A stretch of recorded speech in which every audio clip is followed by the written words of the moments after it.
Okay, getting a sound test going, getting ready to start the stream, waiting for Beam to start up. Let me see here real quick. I heard a noise somewhere. Let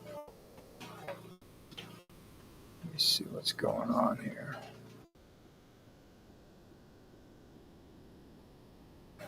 All right. Okay.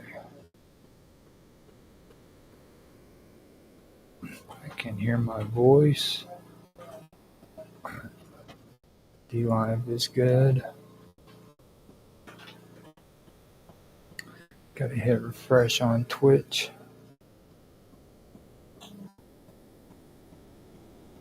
I think I heard my voice on there. Yep, sounds good. Sounds good on Kick. YouTube is up.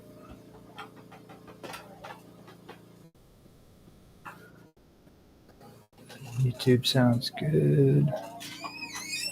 Let me go on to Rumble real quick.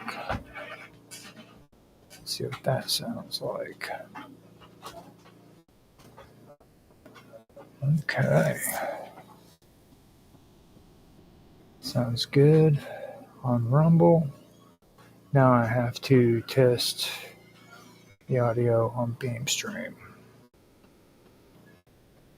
Sometimes it pops up straight up. Sometimes it doesn't. It sounds good though. So we are ready to go. Now today is another episode of Strange Stories. Now I thought this was the final episode, but apparently I was wrong. So let me go ahead and double check before I get going, because I really did want to find out for sure. Now, Strange Stories playlist is different than the live ones. Yeah. So let me come in here and find out real quick before I start talking, because I don't really know for sure if this is the second to the last episode or if it's the actual last one. So let me find out real quick. I don't have them numbered on a Wonderful World of Weirdness, but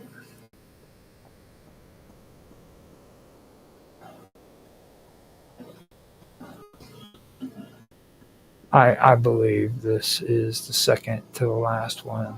I'm pretty sure of it, actually. So let me go ahead and back out of it, and we will get on with the show. So the topic today is kind of unorganized, to be honest with you. Like I said, I had a mix-up.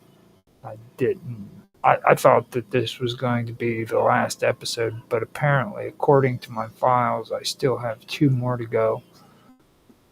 So with that in mind, I came up with a impromptu topic. I was sitting and wondering what would be a good topic to bring up. So just out of nowhere, I realized, I'm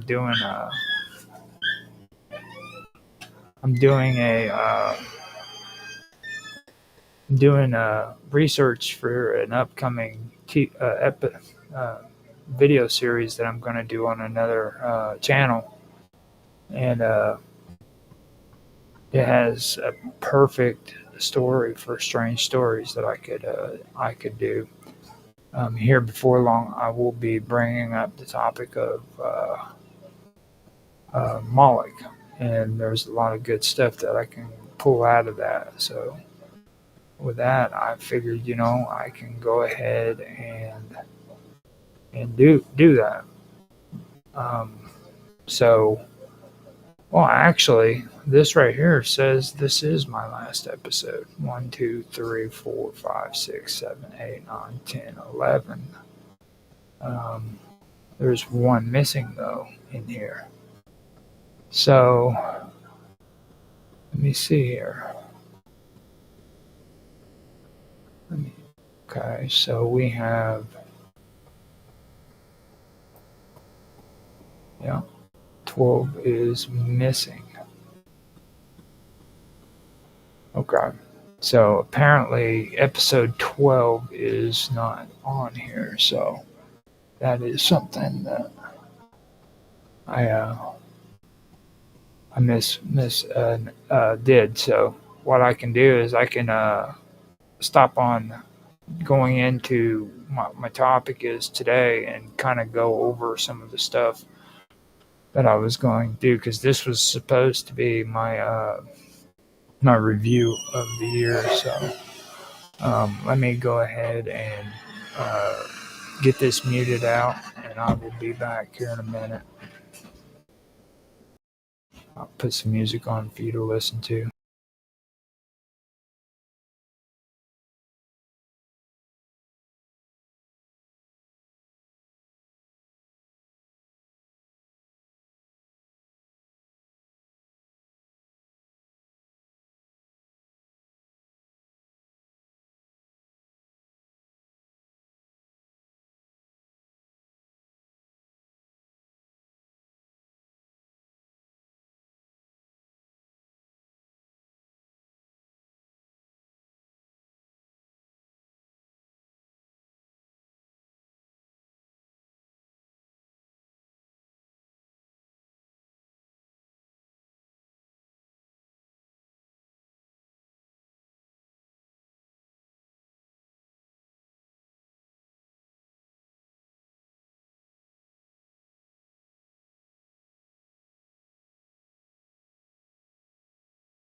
Okay, I am back. So, what I wanted to do was go through and do a review and everything. But, since I already wanted to do this, I might as well, instead of doing a last review video like I usually do, I'm going to go ahead and do this topic, my last strange story.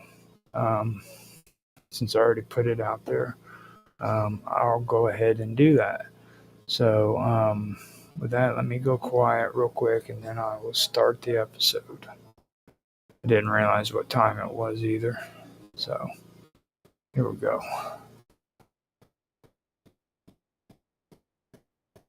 Hello, everybody, and welcome back to another episode of Strange Stories here on the wonderful world of weirdness and also strangeness on my original channel, which is Strange Stories. Today, I will be discussing the last strange story for this season of Strange Stories slash strangeness.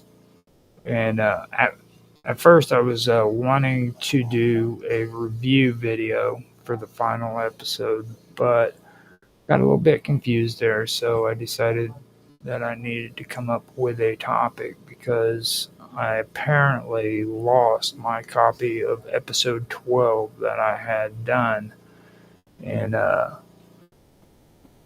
when I counted the videos in my computer or my video file, I only counted 10. So I thought there was 2 more left to go. So I pulled together a prompt 2 topic because of stuff that I've been doing research on.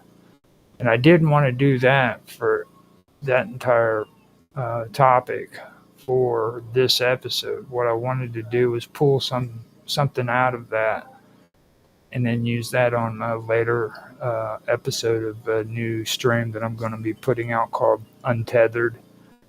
So later on, you can learn more about what I'm going to be discussing in this video. So I apologize for not doing my review video if anybody really wanted to see or hear that, but instead I hope this is just as interesting, if not worth discussing instead of doing a review video. Now, this topic is something that has always been very, very controversial, and it's a very strange story when it comes to theology and history and everything, especially for Christians. The topic of it for today is going to be Gehenna or Geheen. Now, Gina is another way of saying it. If it's a Romanized way of saying it. But this is eventually what was translated into what we call hell today. And I thought that would be the best way to end this season, considering that my first couple of streams was about Mount Fuji and the Suicide Forest. So I was sitting there doing my research, and I was like, I could use this as a topic. And so that's what I decided to do. That's what it's going to be. Now, Gehenna is also called Valley of Hinnom, and it's a biblical toponym that has been acquired that has acquired like various theological connotations, including as a place of divine punishment in Jewish eschatology. Now, the place is first mentioned in the Hebrew Bible as part of the border between the tribes of Judah and Benjamin, and you can find that in Joshua 15:8. During the late First Temple period, it was the site of the Tophet, which is actually a location which is within the Valley of Hinnom. Okay, where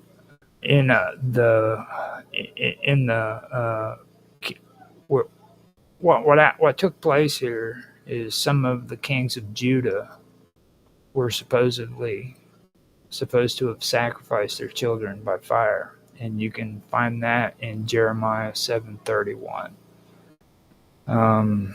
Therefore, it was cursed by the biblical prophet Jeremiah, and that's Jeremiah 19:2-6, if you guys are interested. Now, in later rabbinical literature, Gehenna became associated with divine punishment as the destination of the wicked for the atonement of their sins. The term is different from the more neutral term Sheol, which is spelled Sheol, the abode of the dead. Now, the King James Version of the Bible translates both with the Anglo-Saxon word hell. Okay, so that's where it comes from. It translates both of those words as hell. Now, the Hebrew Bible refers to the valley as the Valley of the Son of Hinnom, which is Hebrew, or Valley of Hinnom. Now, in Mishnaic Hebrew and Judaic Aramaic languages, the names was contracted into Gehinnom or Gehinnom, meaning hell. The name Gehenna derives from the Koine Greek translation found in the New Testament. Now, the exact location of the Valley of Hinnom is disputed. George Adam Smith wrote in 1907 that there were three possible locations considered by historical writers. That would be east of the Old City, today identified as the Valley of Josaphat. And there's also one within the Old City, today identified as the Tyropian Valley. Now, many commentaries gave the location as below the southern wall of ancient Jerusalem, stretching from the foot of Mount Zion eastward past the Tyropoeum Valley to the Kidron Valley. However, the Tyropoean Valley is usually no longer associated with the Valley of Hinnom because during the period of Ahaz in Manasseh, the Tyropoean lay within the city walls, and child sacrifices would have been practiced outside the walls of the city. And yes, just so you know, there is beliefs that human or child sacrifices took place there. And this gets us into what I'm later going to be talking about on my new stream, which was going to be on another channel that I have called The Praetorian, which you can find on both YouTube as well as Rumble. Hopefully, if I get accepted soon, I will be monetized on Rumble. So if you guys want to help support the channel, please go over to Rumble and check out the video, give comments, likes, and stuff of that nature. That's on both this one and possibly the one that's coming up if I'm accepted. I'm still getting monetized through regular Rumble, but with this one, it's through Rumble Studios, where I had to become a Rumble Premium member in order to get it, and then I had to stream 5 hours before I applied for the monetization for Rumble Studios. But if things work out, which I hope they do, there shouldn't be no problems. But if things work out, then I will be able to officially be monetized on Rumble. And that might be helpful for anybody who is on YouTube wanting to be monetized and tired of waiting for the 1,000 subscriber requirement. I only had to have a combined followership of 100 subscribers, and the payouts happen at $50. So instead of 100 like most of these places do, and you get paid out through PayPal, so you don't have to go through Stripe. If you get the PayPal card, which I have, debit card, you can just get it done that way. You don't have to worry about Stripe. So let me go back to this now, since I did my host spiel, my advertisement, and I told you about that. If you want to check out my stream, it's going to be about Moloch. It's going to be on my new stream for the Praetorian, and it will be called Untethered. Now, this isn't going to be just about theology or anything like that. It's going to be a variety of different topics. But if you guys want to check that out, you can check it out later. But today, it's about Gehenna.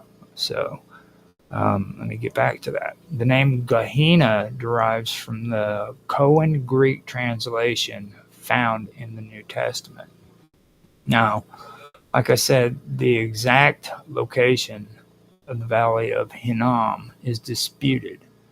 George Adam Smith wrote in 1907 that there are three possible locations considered by historical writers. East of the Old City, today identified as the Valley of Josaphat. Then within the Old City, today identified as Tyropoean Valley. Many commentators gave the location as below the south wall of ancient Jerusalem, stretching from the foot of Mount Zion onward past the Tyropoeon Valley to the Kidron Valley. However, the Tyropoeon Valley is usually no longer associated with the Valley of Hinnom because during the period of Ahaz and Manasseh, the Tyropoeon lay within the walls, and child sacrifice would have been practiced outside the walls of the city. After that, you have the Wadi Arababi Dolmen, 1930, and Bailey in 1986, and Watson in 1992 identified the Wadi al-Rababi, which fits the description of Joshua, that the Hinnom Valley ran east to west and lay outside the city walls. According to Joshua, the valley began at Ein Rogel. If the modern Bur Ayyab in Silwan is Ein Rogel, then Wadi Arababi, which begins there, is Hinnom. Now, child sacrifice and other Tophets contemporary with the Bible accounts, which is between 700 and 600 BCE, of the okay, let me start over. Child sacrifices at other Tophets contemporary with Bible accounts of the reign of Ahaz and Manasseh has been established, such as the bones of children sacrificed at the Tophet to the goddess Tanit in Phoenician Carthage, and also child sacrifice in ancient Syria, Palestine. Scholars such as Mosca in 1975 has concluded that the sacrifice recorded in the Hebrew Bible, such as Jeremiah's comment that the worshippers of Baal had filled this place with the blood of innocent, is literal. Yet the biblical words in the Bible of Jeremiah describe events taking place in the 7th century in the place of Ben Hinnom, because they, the Israelites, have forsaken me and have made this an alien place and have burned sacrifices in it to other gods, that neither they nor their forefathers nor the kings of Judah had ever known. And because they had filled this place with the blood of the innocent and have built the high places of Baal or Baal to burn their sons in the fire as burnt offerings to Baal, a thing which I never commanded or spoke of, nor did never did enter my mind. Therefore, behold, days are coming, declares the Lord, when this place no longer be called, when this place will no longer be called Tophet or the valley of Ben Hinnom, but rather the valley of slaughter. J. Hyder and Mosca believe that the Moloch cult took place in the valley of Hinnom at the Tophet. Now, I do have a lot of information on this. I'm reading this, and I will tell you right now that most of this that is written is inaccurate, and later on, as when I do my next episode, I'll explore that a little bit more. These translations aren't what the Bible says. So just keep that in mind for later on if you want to check it out and we can talk about it. Like I said, I didn't want to make this the topic of today's show, It is going to be on later on, but this is kind of what I'll be getting into later on, okay? But just so you know, a lot of this that was written down is completely inaccurate. And later on, I can go through this. Hopefully, I can get two other people that I know who are interested in this subject to come on with me and we can have a conversation about it. And just to let everybody know, too, tomorrow I am rescheduling Ancient Mysteries. It's going to be at 12 o'clock Central Standard Time, 1 o'clock Eastern Standard Time, or Eastern Time. And that is because my friend Mr. Robot is going to be on the show too, and we're going to have him come on and discuss the ball cycle or the bell cycle. And we're going to have a pretty good conversation about that first. So with that being said, let me go ahead and move on. Actually, let me see how, yeah, we're doing good. So I had to check the time. Now, no archaeological evidence such as mass children graves has been found. However, it has been suggested that such a find may be compromised by the heavy population history of the Jerusalem area compared to the Tophet found in Tunisia. The site would have also been disrupted by actions of Josiah, and he defied Topheth, which is in the valley of the children of Hinnom, that no man might make his son or his daughter to pass through the fire of Moloch. Now, when it says this, it doesn't say Moloch at all. It says to make his son, well, it doesn't even say daughter. It says to make his sons pass through the fire. And that's all it says. In most of the passages, I will be covering that, but that's another error that I wanted to point out. Now, a minority of scholars have attempted to argue that the Bible does not portray actual child sacrifice, but only dedication to the god by fire. However, they are judged to have been convincingly disproved. And that was Hay in 2011, which is not true. They were not. It's still an ongoing discussion between scholars. As a matter of fact, the wording is it's very much in favor of what they're saying. Like the whole debate is actually, was this actually a deity or was this a ritual when they mention the word Moloch? And a lot of what's being written here so far from what I'm reading is just completely and absolutely wrong. So that's something that I do have to mention. I might have to just go ahead and pull out some serious research because I can't handle the sickening garbage that's being pushed there. Wikipedia sucks. Like I said, this was improv too, so I'm gonna go ahead and tell you what I found. And this is all according to archaeology, and I've tried my best to put logical,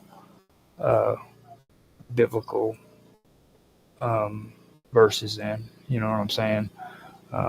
There's some that a lot of people mix up and they believe was actually related to Moloch, and it really wasn't. Okay, but so let me go ahead and get you some of the information that I found. Now, Moloch or Molech, which is mentioned multiple times in the Old Testament, often in connection with child sacrifice in pagan worship, is described as a foreign deity worshipped by some Israelites in neighboring cultures, particularly the Ammonites. Now, the worship of Moloch was condemned by Yahweh. and severe punishment was prescribed for those who engaged in his rites. Now, in Leviticus 18:21, it says, "You shall not give any of your children to offer them to Moloch, and so profane the name of your God. I am the Lord." And now it does say Moloch there, okay? Now, this verse explicitly forbids child sacrifice to Moloch. The practice has been seen as a profanity in God's name and a grave sin. Okay?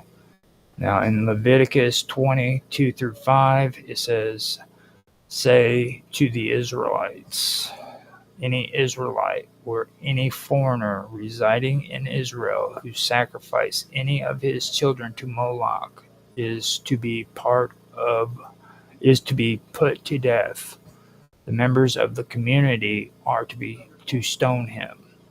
Now here the death penalty is prescribed for anyone who worships Moloch. Now God warns that he will set his face against those who participate in these rites.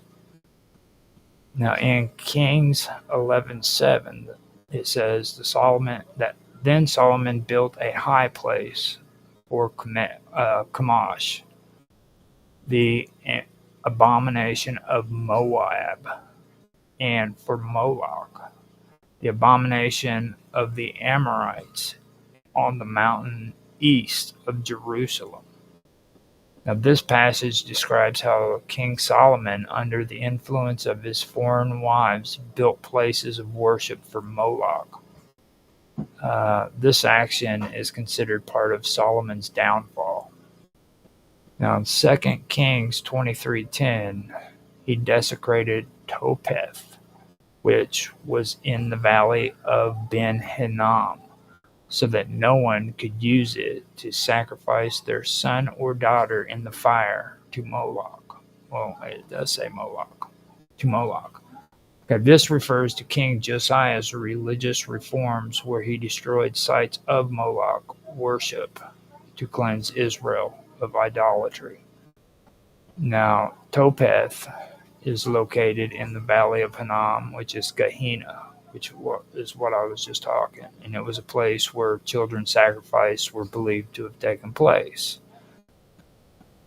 So after that, you go to Jeremiah 32:35, and it says, "They built high places of Baal in the valley of Ben Hinnom to sacrifice their sons and daughters to Moloch, though I never commanded nor did it enter my mind that they should do such a detestable thing and so make Judah sin."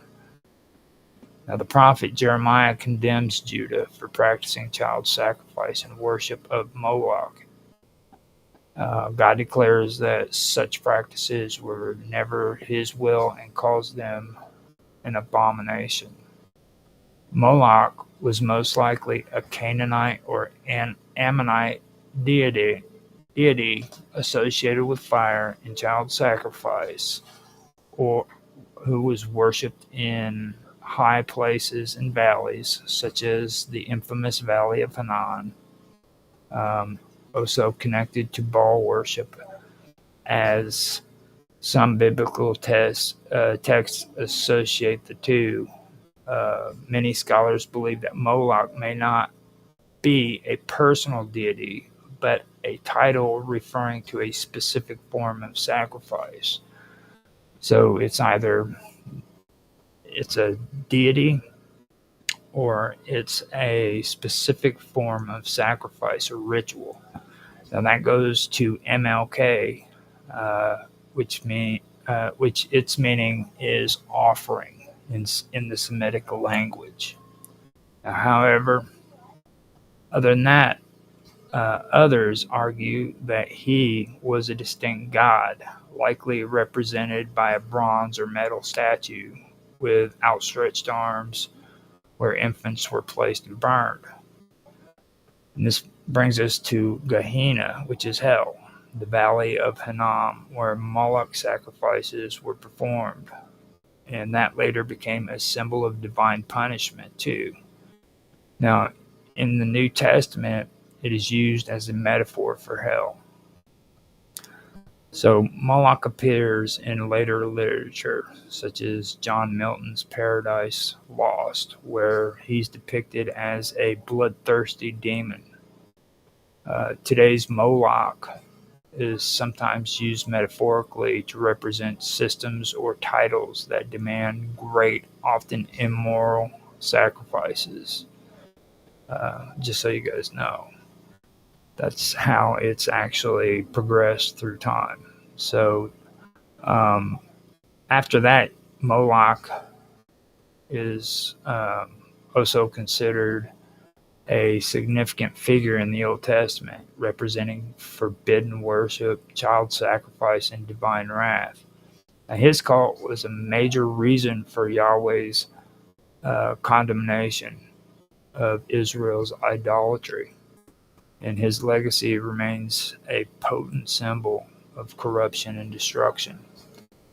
Now, the mention of Moloch in the Old Testament is debated. Was he an actual deity, or does Moloch refer to a specific type of religious sacrifice? Now, it's hard for people who I talk to about this subject to comprehend that. You know what I mean? It's hard to differentiate between Moloch being an actual deity or being a specific type of ritual for a sacrifice. And that is one thing that I do want to bring out. And you'll find that a lot in a lot of Christians in the way they think about it. And they don't really take a look at the wording in the scriptures about what it actually says. It's not calling Moloch a deity. Now, if you read in the Bible, when they mention deities, they mention deities. You know what I mean? They point blank say this is a deity. You know, Ashtar or whoever. You know what I mean? They're recognized as a deity, but they don't do that when it comes to Moloch. Okay, in the fires to Moloch. Okay, they don't mention that whatsoever. He destroyed sites of Moloch worship. That's another one that's mentioned. You know, he built high places of Baal in the valley of Ben Hinnom to sacrifice their sons and daughters to Moloch. You know, things like that. You know, the language isn't calling Moloch a deity. So that's something to take into consideration when you're thinking about this and you're reading through your Bibles. If you're Christians, you know what I mean. Like I said, connected to Baal worship as a biblical text associated the two. Okay. Many scholars believe that Moloch may not be a personal deity, but a title referring to a specific form of sacrifice. That would be MLK, meaning offering in Semitic languages. So, even though that's the case, what I had just said previously, others argue that he was a distinct god, likely represented by a bronze or metal statue with outstretched arms, where infants were placed and burned. Now, Gehenna, which is hell, the valley of Hinnom, is where Moloch sacrifices were supposed to be performed. That later became a symbol of divine punishment. In the New Testament, it is used as a metaphor for hell. Now, Moloch appears in later literature, like I said, which is literature such as John Milton's Paradise Lost, where he's depicted as a bloodthirsty demon. And in today's world, Moloch is sometimes used metaphorically to represent like systems or entities that demand great, often immoral sacrifices.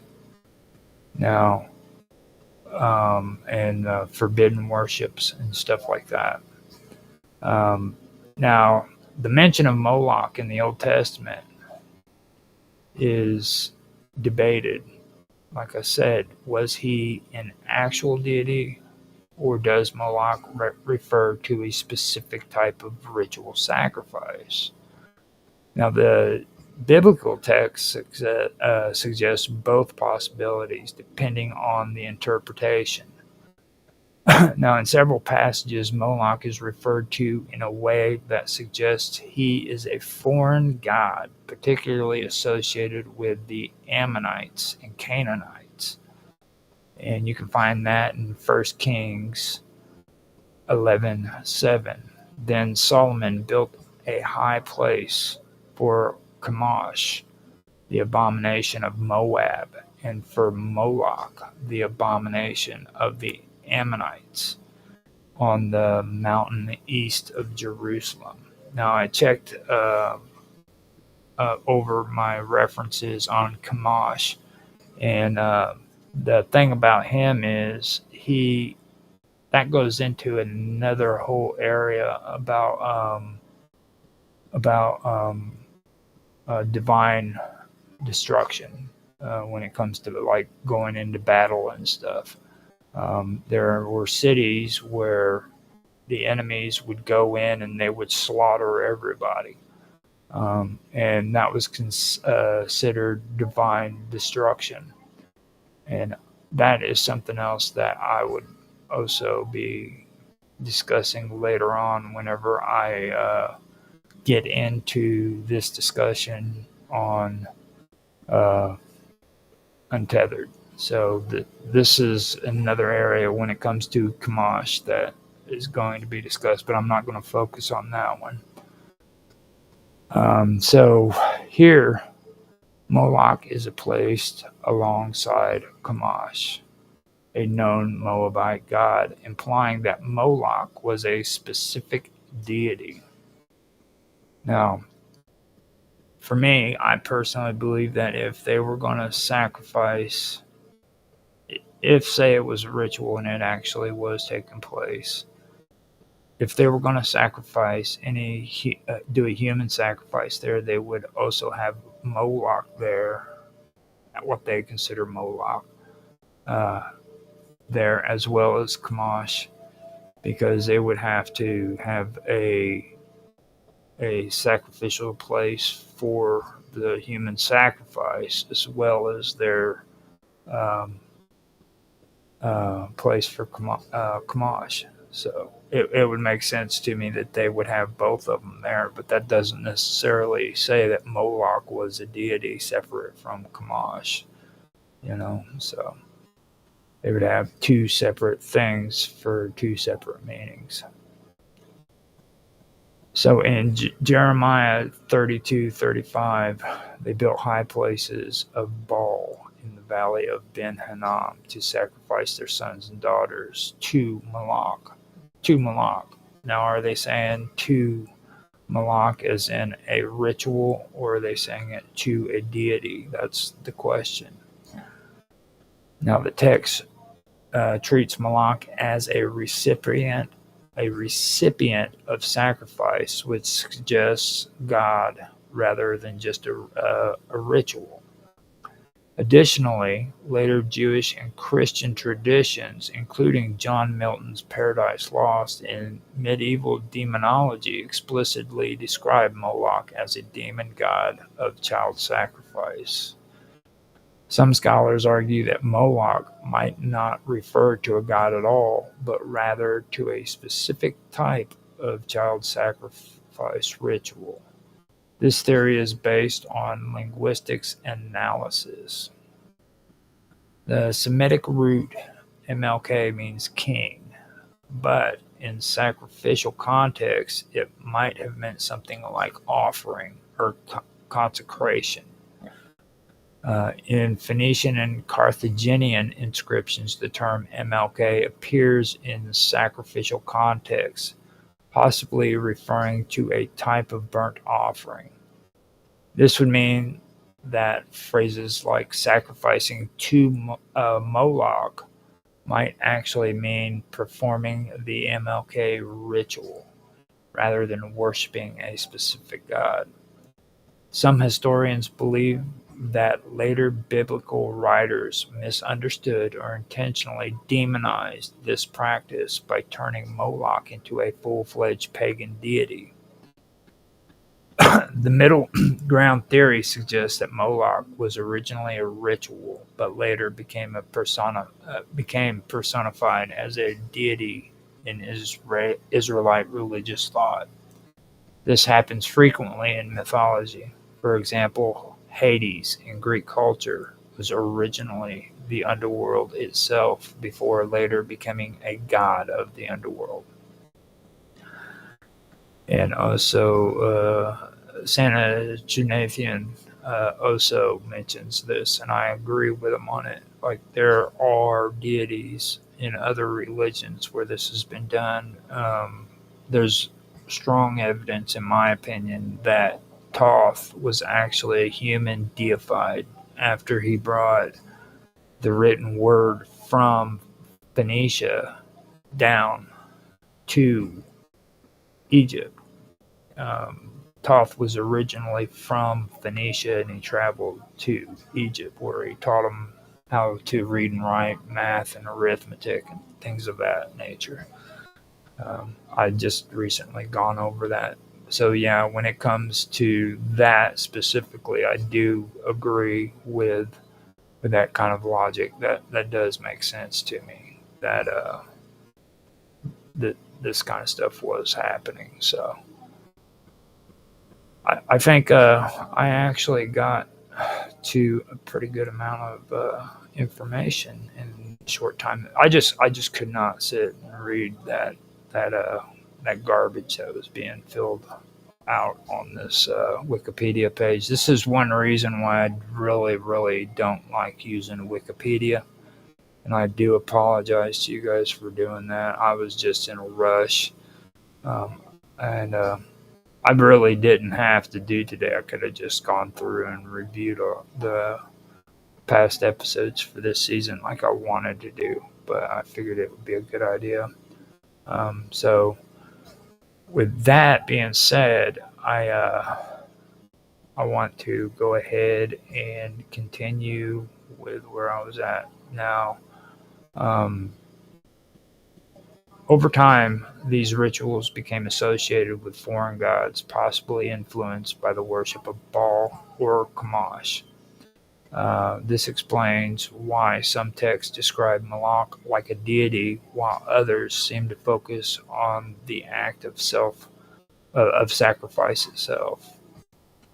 Traditional biblical view for Moloch was that Moloch was a pagan god associated with child sacrifice. The scholarly linguistics view is that MLK refers to a sacrificial ritual, not a god. Then you have the hybrid theory, which believes that Moloch started as a ritual, but later became personified as a god in Israelite writings. Now, archaeological evidence for human sacrifice in the Levant is more scarce and debated compared to North Africa, where Carthage was, in the Western Mediterranean. However, there are a few key sites that suggest human sacrifices may have been practiced in the Levant, though not on the same scale as in Carthage. The site of Ammon, which is Rabat Ammon in Jordan, it could have been a possible infant sacrifice. And that would be the Ammonites who did that. Now, excavations in Ammon, the ancient capital of the Ammonites, reveal burials of infants and children in jars. Some scholars propose these could be sacrificial offerings similar to the Carthaginian Tophets. The Ammonites worshipped Milcom, which is could possibly be who was mixed up with Moloch. All right, a god sometimes linked to child sacrifice, like I was discussing just now. This site could be a cemetery, though, for high infant mortality rates as well, rather than a ritual sacrifice. That's something that's being debated right now. They're discussing if this could actually have been a cemetery for like high infant mortality rather than a ritual sacrifice. And it also opens up another area that they've been discussing too. Even if they were sacrificing babies, were these babies actually sacrificed as live sacrifices, or were they babies who died from childbirth? You know what I mean? So there's a whole nuance to this whole debate going on, and when it comes to the Jewish people, I mean, I'm pretty sure they did not agree with cremation whatsoever. You know what I mean? So there is a good chance that these could have been dead babies that were being cremated rather than living babies. You know what I mean? So that was something too that I noticed in a lot of the writings that I ran across where they were talking about that as well. Now, could a cemetery for high infant mortality could it be a cemetery for high infant mortality rather than a ritual sacrifice? Well, that's the question. Then after that, you come to Gezer, which is in Israel, and there it shows evidence of possible human sacrifices, and that would have been the Canaanites between the 18th and the 16th century BCE. Now, in Gezer, a Canaanite city, archaeologists discovered buried infants beneath houses and city gates. They also found a severed child skull and remains of an adult near a ritual site. There was also a roll of standing stones, which is called masabat, that may have been used for cultic rituals as well. Now, this is something too that I wanted to bring up because I noticed this being brought up when it comes to these sacrifices all the time. And it seems odd to me that they bring it up in these particular situations, but like they don't or archaeologists for some reason don't seem to do the same thing when it comes to other regions like the Assyrians or the Sumerians. In the Middle East, it was traditional for babies and adults to be buried under their houses, beneath their houses. That was where they buried their dead. It was right under their houses, under the floorboards or the floor. I don't even think they had floorboards back then. They just dug a hole, put the body in, and buried it right there within their house. So that was common practice.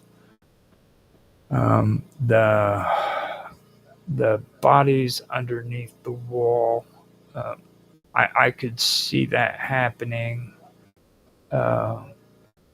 if later on down here is where they get into it. So I'll just keep that going. The whole thing about that, I'll just keep reading before I get there. I don't want to start talking about it. But anyhow, I just finished about the role of standing stones, the masabats, that may have been used for cultic rituals. Now, some scholars believe that the buried children were foundation sacrifices, often made when buildings when building important structures. Others argue they were just infant cemeteries. Um, and Later on, I thought they would be talking about that, but and I brought up the issue too, is if maybe they were, just infant cemeteries, and I checked it out in Carthage.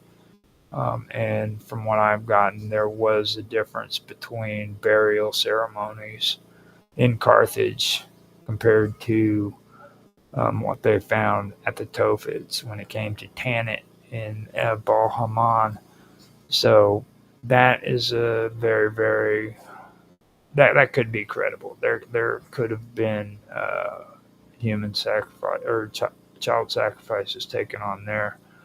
Um, but here in Israel, I'm not sold on it so much. You know what I mean? That's just my take on it. It just seems like with all the stuff that I've been reading, I've been hearing examples of this place could have had child sacrifices taking place, and this place over here could have had child sacrifices. And then they always refer back to Carthage. Like, this is validated because we have more evidence here in Carthage. Well, that doesn't make sense because the Levant is a long, long way from northwest Africa and the Western Mediterranean. Okay? These weren't even the same group of people. These were more people who were up around the northwestern part of Africa, and in Spain and southern France and even Italy. Okay, back during that time period, it would have been Phoenician territory and Crete and islands like that. This is where all that was taking place. So I've been noticing how they want to try to, whoever or is doing this, they seem to always try to say, well, we don't have very much evidence here, but it's been found out that here in Carthage, like, it justifies their idea that this was taking place in the Levant, and I see that all the time. And it wasn't even the same time period, So, and that's just my perspective of it. If you go through and you read this stuff, you'll always see where they always want to bring Carthage up as an example. You know, I believe what it is they're trying to prove something with weak evidence, and they're trying to use something with more stronger evidence to validate their claims. That's just the way I'm seeing it from that way. So after that, I want to go to Megiddo and Ta'anak, which is in Israel.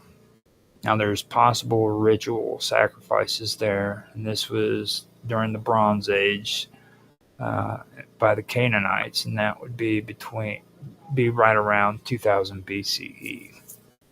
Now, excavations at Megiddo and Ta'anak uncovered human remains buried under temples, infants and children or child remains mixed with animal bones, possibly from burnt offerings. There was supposed to be mass graves near cultic sites. And some scholars argue this represents ritual killings, while others suggest it was war-related massacres. And that's also something that I found out that's what I wanted to hold out for when it comes to the wall, the ritual, sacrifices and foundation sacrifices is what they called it. They could have possibly been from massacres during battles, because it was almost like a trophy for these kingdoms if they were to raise the walls of their enemies. You know what I mean? It's spoken about all throughout history, raising the walls of your enemies and things of that nature. So, um, yeah, I can see where this could be something that is related to battles that took place and had been killed. Um, Now, I don't know any more than what these people do.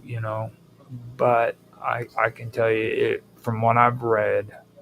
Yeah, it could have very well have been war-related massacres that took place there, because that was one big thing that happened. They would um, they would destroy the walls. Usually, whenever those walls were raised again, or the bodies would have been buried underneath it, as a ceremonial thing, maybe. But it could be a possibility. Now, the Tophet-like cemetery at, at Escalon, which is uh, the Philistines between 1200 and 600 BCE, is another one. The cemetery of infant burials was found in Ascalon, a major Philistine city. Many of the infants were cremated and placed in urns, similar to Carthaginian Tophets. And here they call it Tophin-like cemeteries. But just to be clear, there was never any Tophets discovered in the Levant up to this time period. Okay, and that's what they refer to it as, Tophin-like cemeteries. You know, and if you get into Carthagin and you read about that, they want to make it very distinct. There's a difference between a Tophet and a cemetery. Okay, there's a very big uh, difference between them. And here in the Levant, they want to say Tophin-like cemetery. So it's a play on words, at least in my opinion. For that, that's my observation of it. Um, Now, some researchers propose these were child sacrifices to a Philistine deity, but others argue they were just high-status infant burials. Um, Now, after that, you have Kidian, which is in Cyprus. That's a Levantine connected site with possible sacrificial evidence, and that is in 800 BCE.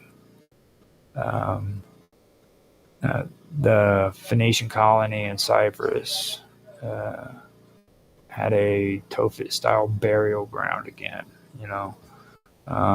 Similarities were there between Carthage's child sacrifice sites. So that's what they talk about right there. So they found urns containing cremated infants and animals, possibly indicating ritual sacrifice. Now, this was the strongest link to Phoenician sacrificial practices, but it's also outside of the Levant proper. Just so you guys know, this isn't in the Levant. And see, that's the one thing that I ran into, and I found out, like, they are making these claims that these people were being sacrificed within the Levant, and that there's 100% proof that it is, and it's not. You know what I mean? They haven't found any Tophets whatsoever within the Levant in the Phoenician homeland. Now, they found them in Carthage. They also found them in, like I said, the Western Mediterranean, on Crete and Italy and Spain and areas like that. But they haven't found any actual Tophets in the Levant or the Anatolian Peninsula. So just want to say that. Now, compared to Carthage, Levantine evidence is more ambiguous. There are infant burials, cremations, and ritual remains, but not all scholars agree they were sacrificial. Possible foundation sacrifices, burials under structures, and wartime executions exist, but mass ritual killings, like in Carthage, are not definitely proven.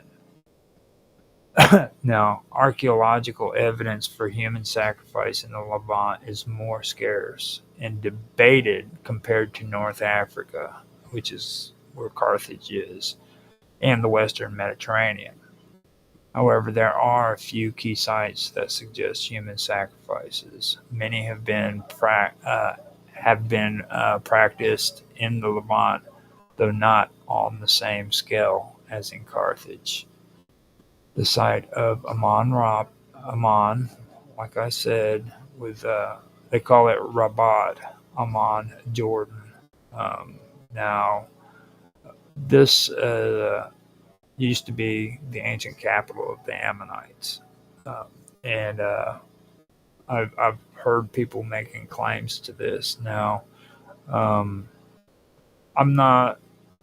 I haven't pinpointed any kind of scripture that specifically says the Ammonites um, committed human sacrifice or child sacrifice, or however you want to call it.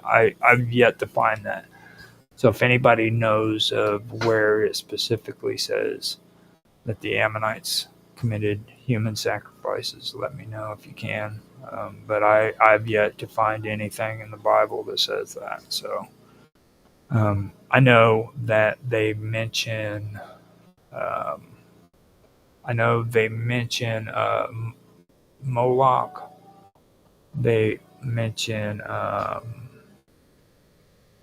Mesha, the Mesha Stele, and the Mesha Stele is Kamesh, or Kamesh, which is Moabite. Now that one is more aimed towards uh, battle, like being victorious in battle, and they did what they called divine destruction, which I had discussed earlier. Now the Ammonites, they worshipped Milcom, and he was the Ammonite deity. Now you might wonder who Milcom was, but I can go through that here in a little bit. Give me a second. I have got to do something real quick.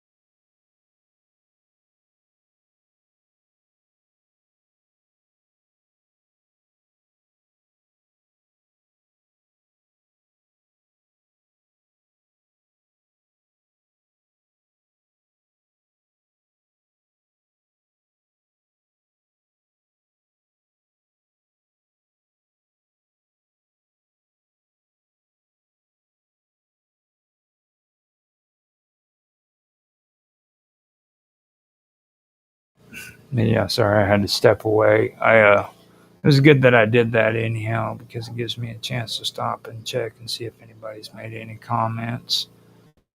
All right, so we don't have anything at the moment, which is good. That means I can continue and get through this.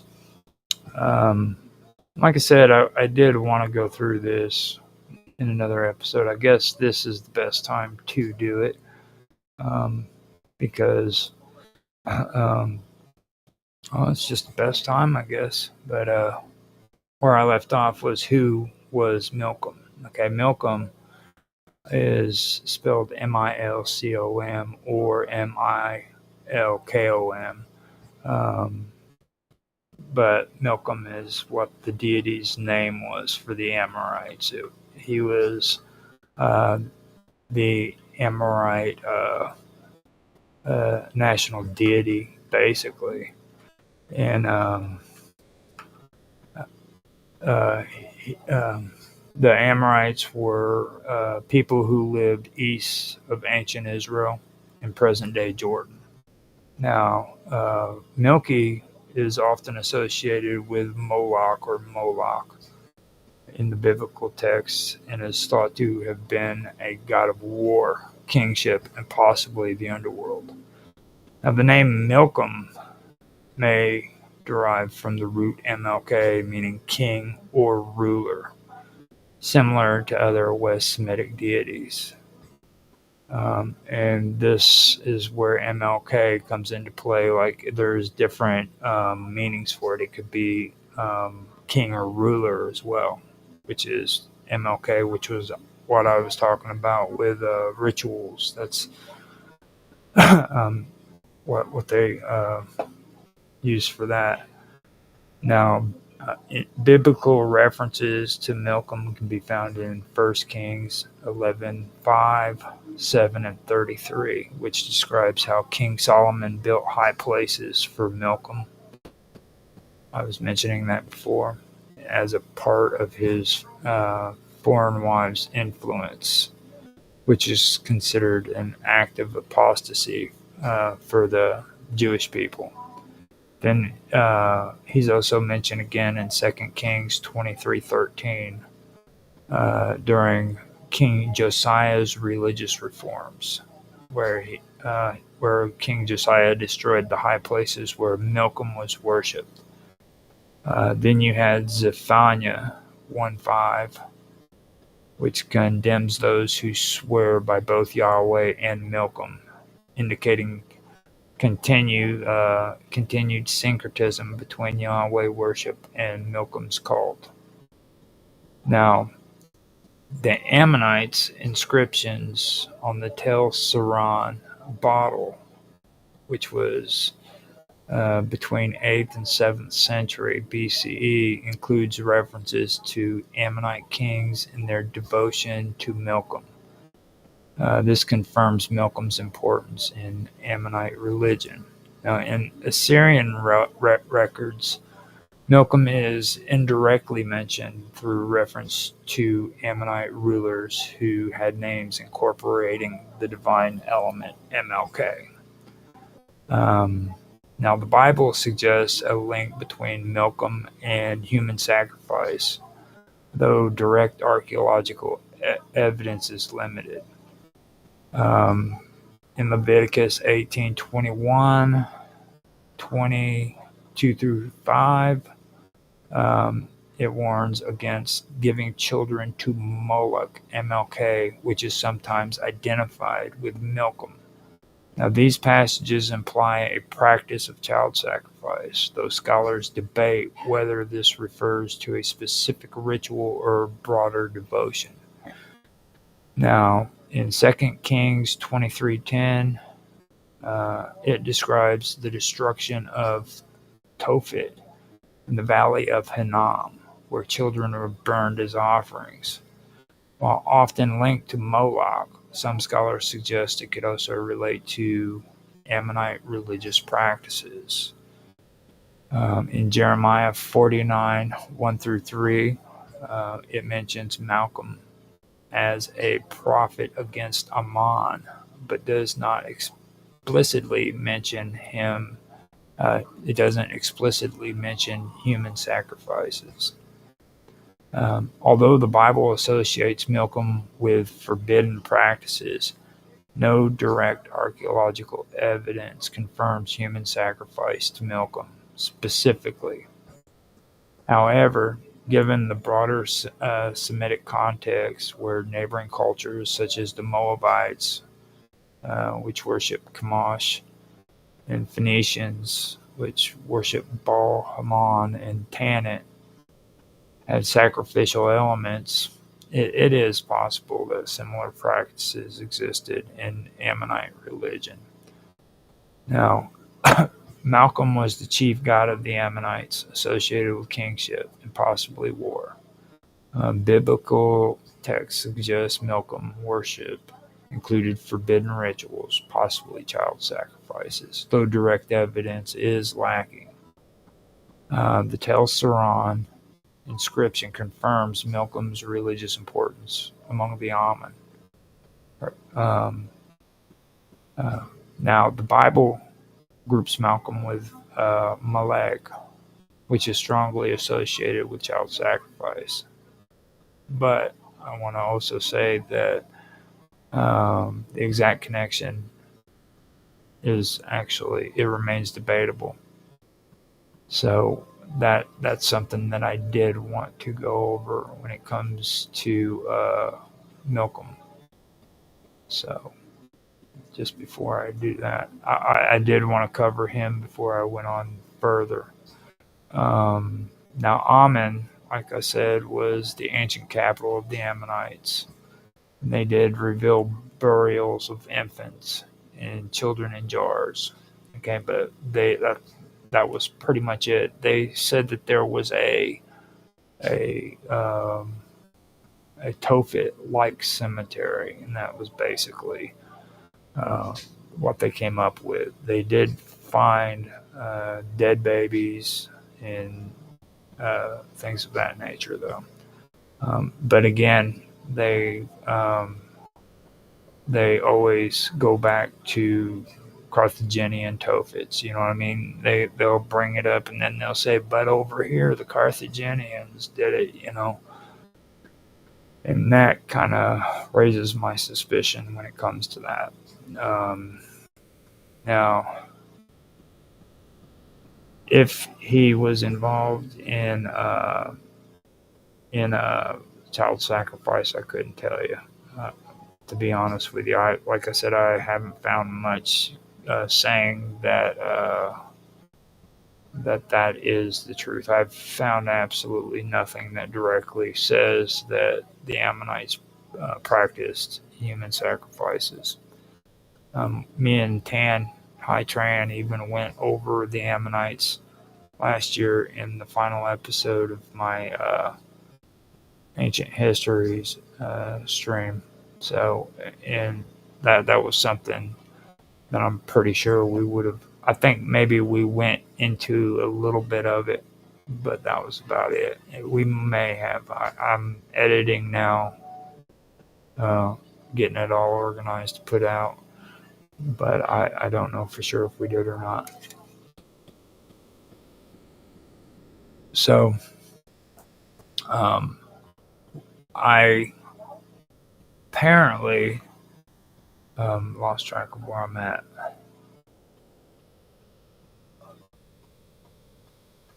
Now, there's a lot of debate about whether Moloch or Molech is a real deity or just a misinterpretation of the term MLK, which appears in ancient inscriptions.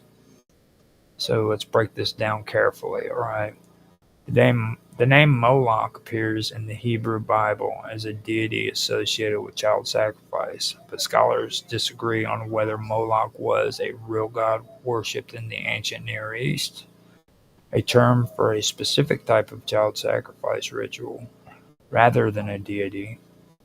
A later biblical misunderstanding or polemic against foreign practices, or a little bit of all of it, you know. In Carthaginian and Phoenician inscriptions, the term MLK frequently appears in association with Tophets, cemeteries containing the cremated remains of infants and animals. Some argue that MLK stands for Molk sacrifice, a type of dedicatory offering rather than the name of God. The Greek and Roman writers, like Diodorus Siculus, claimed the Carthaginians sacrificed children to Baal Haman and Tanit, but they never mention a god named Moloch. Because of this, some researchers believe the Bible misunderstood MLK as the name of a god rather than a sacrificial term. Milcom, who is the deity we just covered, is another deity confused with Moloch. Milcom or Milcom was the national god of the Amorites, mentioned in the Bible alongside Chemosh, the Moabite god. And you can find him in 1 Kings 11:5 and 7, where Solomon followed Ashtaroth, the goddess of the Sidonians, and Milcom, the abomination of the Amorites. Now, some scholars believe Milcom and Moloch might have been the same deity, or at least confused over time. The biblical text treats Moloch like a foreign deity that Israelites were forbidden from worshiping. However, no direct archaeological evidence, like a statue, inscription, or temple, proves the existence of a god named Moloch. Instead, the term MLK appears in Phoenician and Punic texts, likely referring to a type of ritual rather than a god.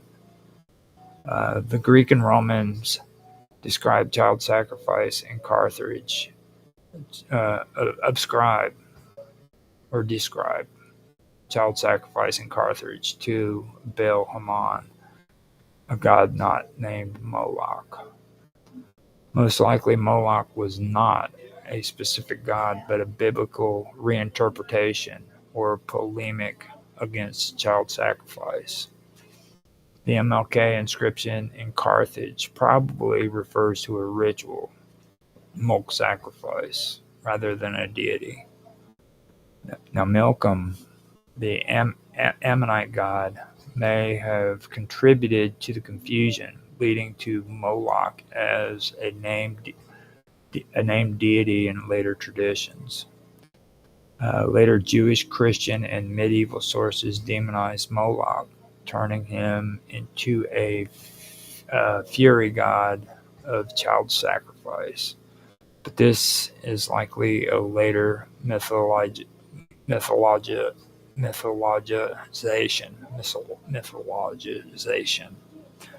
I can't say those big words.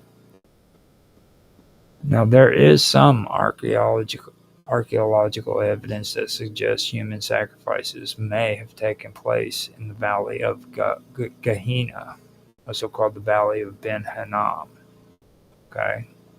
in ancient times, though the evidence is debated and not universally accepted.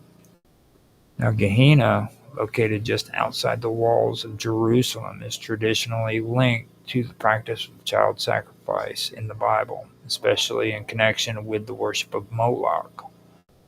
Now, in the 1950s and 1960s, archaeologists discovered infant burial sites in the Gehenna Valley that contain remains of young children. These remains were found in urns, often associated with cremation or burnt offerings, similar to practices seen in other ancient cultures like Carthage. The way the remains were arranged and the burnt nature of the bones raised questions about whether these were ritualistic sacrifices rather than simple burials. Some archaeologists have linked the Gehenna Valley burials to a Tophet-like burial ground, similar to what has been found in Carthage, where infants were cremated as part of religious offerings. The Tophet in Carthage is widely considered to have been a sacred site where children were sacrificed to Baal Haman, and Tanit, his consort. So the discovery of similar patterns in Gehenna raises the possibility of similar practices in Judah. Now, Tophet-like cemeteries are also found in other Phoenician cities, and these cities show signs of ritual child sacrifices too. The Gehenna Valley was a cultic site with evidence of altars and other features that may have been used for ritual purposes. Ancient Jerusalem's archaeological records suggest that sacrificial practices may have occurred there, particularly in relationship to deities like Baal and Moloch, as described in biblical texts. Some archaeological findings suggest that there were violent deaths or destruction of infants in the region. These could be linked to ritual killings. However, it is important to note that no definitive evidence of widespread human sacrifice, such as burnt offerings of children, has been found conclusively linked to Gehenna. While some scholars point to these findings as evidence of ritualistic practices, including child sacrifice, others suggest that they could have been non-sacrificial burials with high infant mortality rates, particularly among lower classes or as a response to disease or famines. The exact nature of these burials and the rituals associated with them remain debated. They've remained debated. They haven't been debunked or said, no, that was false. They are still debated to this day. And they're also debating on the fact that maybe they weren't alive if they were used in rituals. Maybe they were like stillborn children and babies, or just babies, you know what I mean? Stuff like that. So that's even a part of it too, which I have been reading a lot of. They even debate on that, if it was actually a sacrificial ritual. Were the babies actually alive? This portrayal that you see in a lot of these pictures of this demonic statue with horns and his arms held out, that just did not exist. And the reason why I say that for is they say, yeah, the Israelites would have destroyed it, but there would have been debris. If you sit and you pay attention to what archaeologists do on these sites, okay, they're very, very methodical. They will take dirt, put it over a freaking grade, and grade dirt so that they can get the soil out. And then they will take little brushes and they will sweep away freaking dirt off of artifacts. They're real methodical about this stuff, okay? And for me, I cannot see an archaeologist not finding small parts of a device like this that was set up. So in my mind, this is just my take on it. I don't believe that actually existed, and they've found no evidence that it ever did. Not even in Carthage.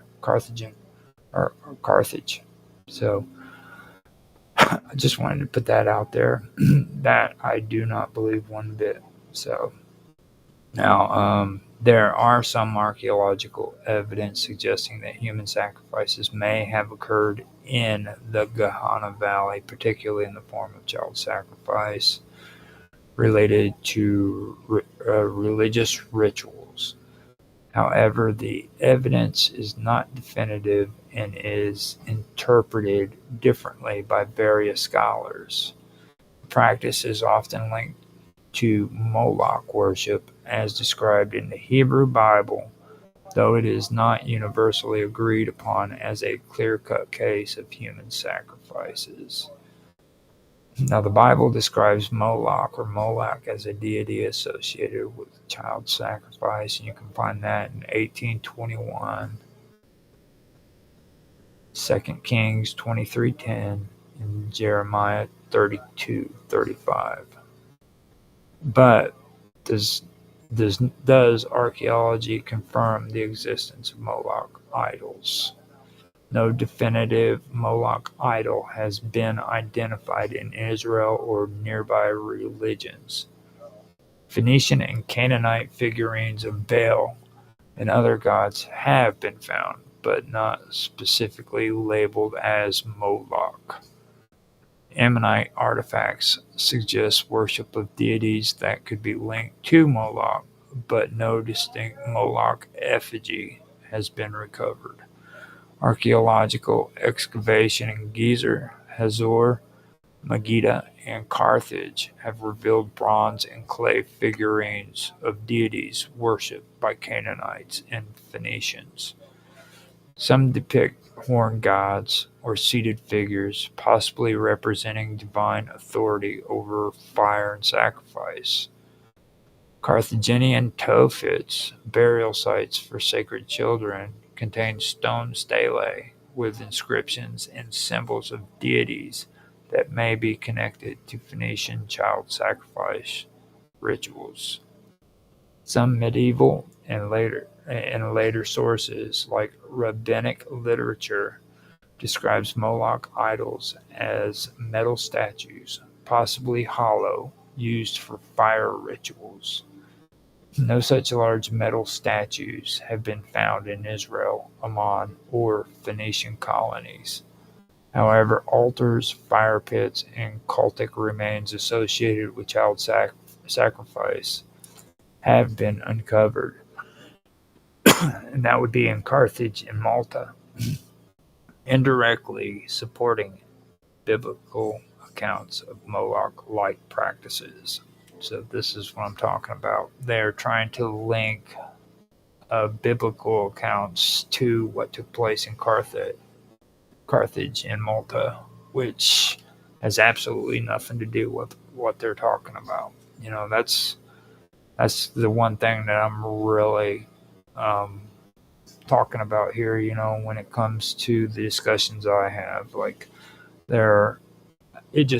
it really seems odd that they're trying to do this, and they repeatedly do this. They always use Carthage as an example. Sometimes I'll hear about Malta. They'll use Crete as well. But even there, I mean, these were two separate deities. They weren't even a deity by the name of Moloch. You know what I mean? It was Baal Haman and his consort. It wasn't Moloch. You know, so even there, there's nothing. It's not the same topic whatsoever. Now, biblical text suggests Moloch worship was condemned and later purged, making it less likely that idols would be preserved. And I've already gone over that, where there would have been something, you know, entire freaking cities had been razed, and archaeologists have found remnants of them. So I don't buy into that. So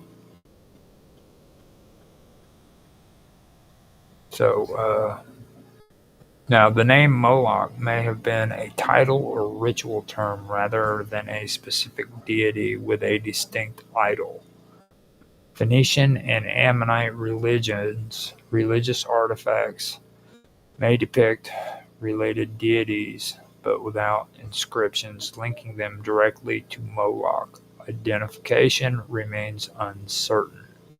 No direct Moloch idol has been found, but evidence of Canaanite, Ammonite, and Phoenician religious practices involving fire rituals and child sacrifice do exist.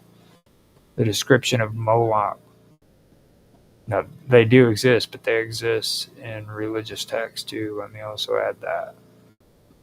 And they're implied, you know what I mean, because of the archaeological finds. Like I said, they found urns with babies in it that were cremated. And even in that aspect, you know, it's what I started out with in the beginning. I'm like, you know, the Jewish people it would have been atrocious to them to see dead children being cremated back then. I mean, they didn't even like the idea of touching a dead person. You know what I mean? It was sacrilegious for just an ordinary person to touch a dead body. And seeing even, already dead babies being freaking being burned would have been just atrocious to them. So cremation could have been an option even by itself too. But who knows? You know what I mean? Nobody from today can really say they didn't live back then. You know. So the strongest evidence does come from Phoenician child sacrifices sites like Carthage, and not from Israel or Judah. The term Tophet refers to a sacred site or altar associated with ritual sacrifices, especially in ancient Carthage and some other ancient Near East cultures, including the Canaanites and the Ammonites. Now, these sites were often marked by cemeteries where infant burials were discovered, leading some to associate them with child sacrifice. However, there are varying interpretations of the evidence, and it is crucial to differentiate between what is historically recorded and what can be archaeologically proven. In Carthage, modern-day Tunisia, the most well-known Tophet site has indeed been extensively excavated.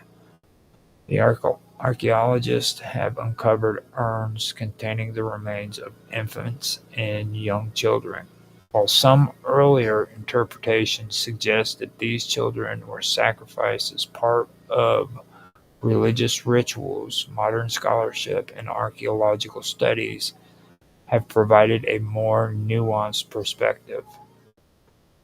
Some researchers argue that the remains represent ritual burials rather than human sacrifice.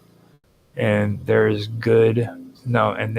ongoing debate about whether these children were actually killed as sacrifices or if the evidence points more to a symbolic or ceremonial offerings, which goes into what I was saying. They could have died before it was beforehand, and then they were offered to that god, maybe for their soul or something like that. You know what I mean?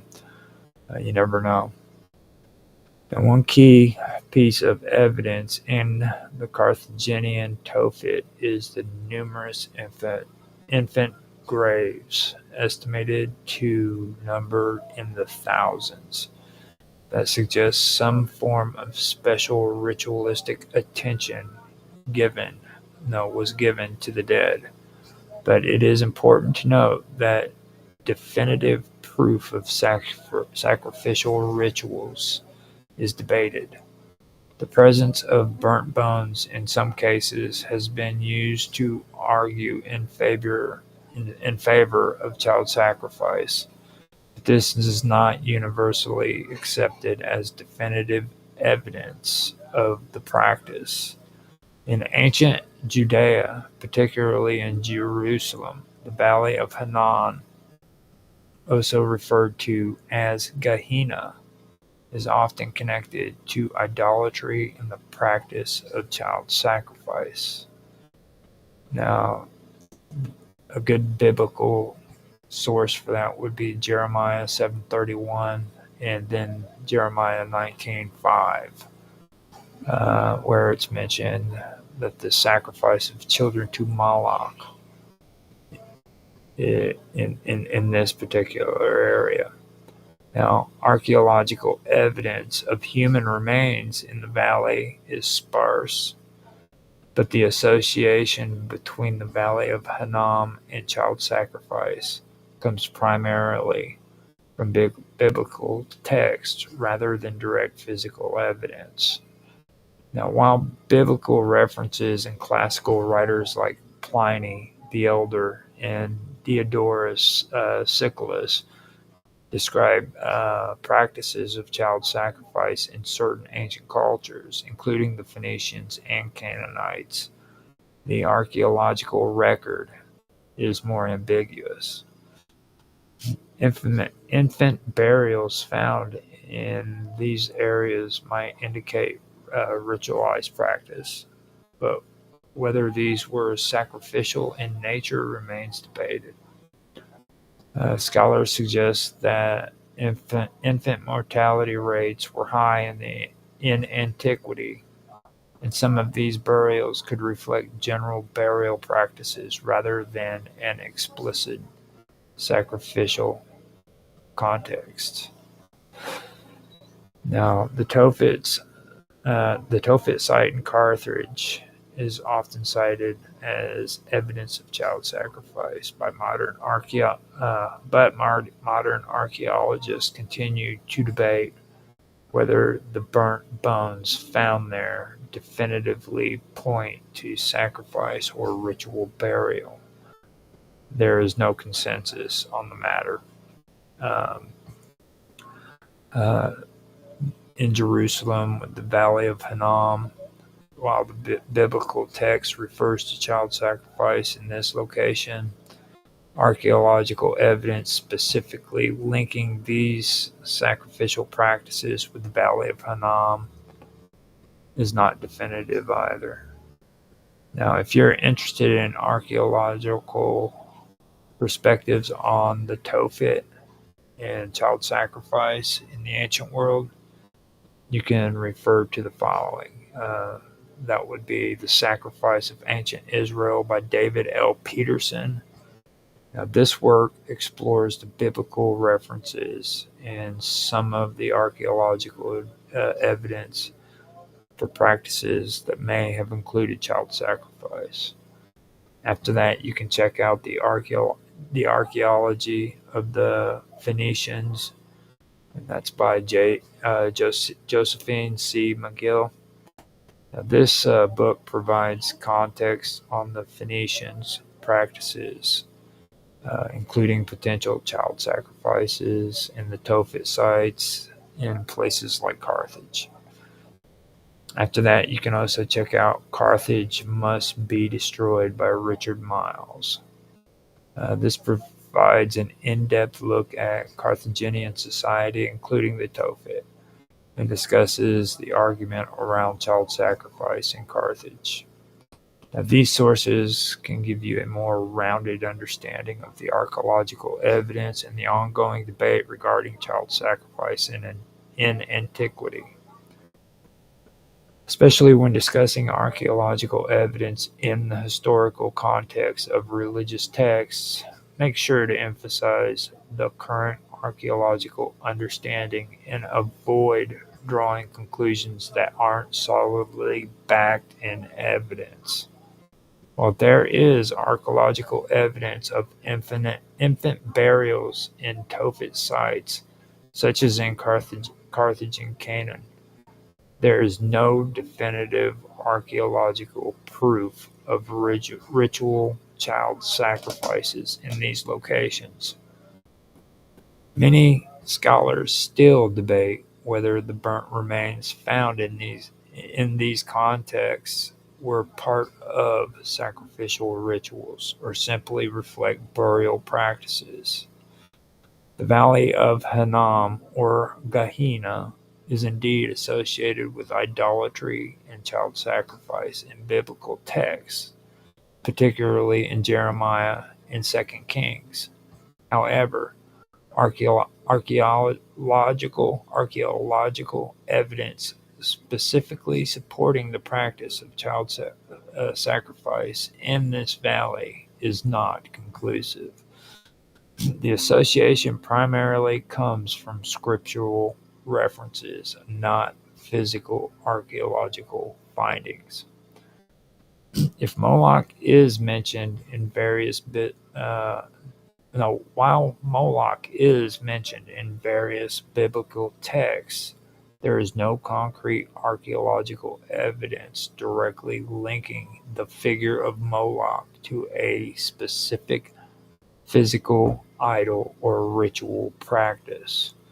The name Moloch appears in biblical literature, but we do not have clear archaeological artifacts or inscriptions conclusively linking Moloch to a particular idol or sacrificial practice.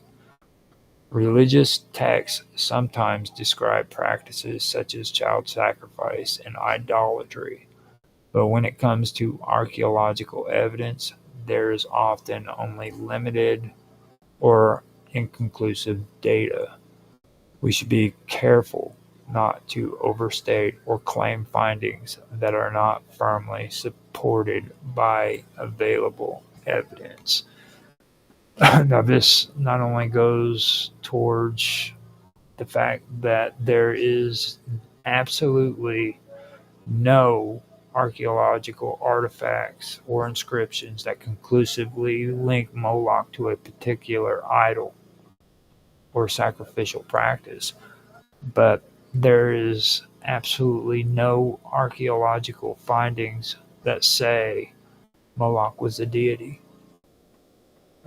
So that's something that also needs to be taken into consideration. The only thing that this is being drawn off of is religious text, literature, and that's it. So let me find out if I have any hate mail. Oh yeah, nobody's in here. Cool. That means I got away with it. All right. So let me see here. Yeah, that's it. Looks like we are quiet. Everything is good. All right. Now, today I think I finally got all of my information on Kick straightened out too. The only thing that I have to do with them is do a two-thing verification on them, but I think it's all taken care of. But yeah, it looks like I am done here. Yeah, I. This is the official ending to season 2 of Ancient or Strangeness, I should say, Strangeness and Strange Stories. I hope you guys did enjoy. If you did, please leave or please like, subscribe, make comments. If you have any feedback that you want to give on this, give some feedback, but just be civil about it, because I know this is a really, really controversial topic that a lot of people don't really enjoy talking about. You know what I mean? So don't get all angry about it. If you have any kind of feedback or something that's constructive, feel free to point it out, man, because this is actually a really, really fascinating story. If you take time to do it, it's just, and I really was debating on doing it this year, to be honest with you. If you've paid any attention to my ancient mystery videos, you know that I wanted to just finally do it. I may go over this again on the first episode of the stream that I'm going to be doing called Untethered, which is going to be on the Praetorian. That's going to be about current events, entertainment, topics like this. It's also going to be about different things going on in politics too, but it's going to be a more laid back thing. I do another one called Roger's Real Time Talk Show, which is all about politics and political history, but this one's going to be more laid back, and talking about different varieties of things. So it's going to be like an actual talk show, so I'm going to get that going. So if you guys want to check that out later, you can. That's on the Praetorian. It's another one of my channels on YouTube and Rumble. You can find me on Rumble at the Wonderful World of Weirdness. So everybody's welcome to join me there. And also I go by Live with Roger Hanson or Infamous. I forgot what my actual account name is. Yeah, it's Roger Hanson Infamous OG 1973. My gamer name. All my games are on YouTube for Gaming with Infamous. And then I have the games that I've won on Rumble. So other than that, I am also on Beamstream, on DLive, Twitch, Kick, and YouTube. So hope you guys enjoyed. If you did, please like, subscribe, and share. I hope you have a good day. Bye.